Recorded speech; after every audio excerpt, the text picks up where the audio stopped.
Sesama dengan batuk berkahak tak berhenti. Sampai susah nak tidur malam.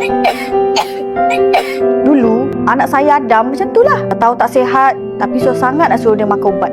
Tidur malam, memang problem lah. Dengan sekali tak dapat gelak, dia batuk tak berhenti. Terus ke laut mood saya nak kerja esok awal pagi. Adam jangan cakap lah, memang tak dapat nak fokus kat sekolah. Yelah, dengan ngantuknya, sesemanya, batuknya. Macam saya cuba. Sampailah saya jumpa dengan minyak herba semak ni. Alhamdulillah, sapu dan urut je. Tak lama lepas tu, terus lega batuk dan sesama Adam. Tengok tu, terus nyenyak dia tidur. Lega terus hati saya tengok dia dah boleh fokus belajar, main macam biasa. So, tunggu apa lagi? Klik je link kat bawah untuk dapatkan sekarang.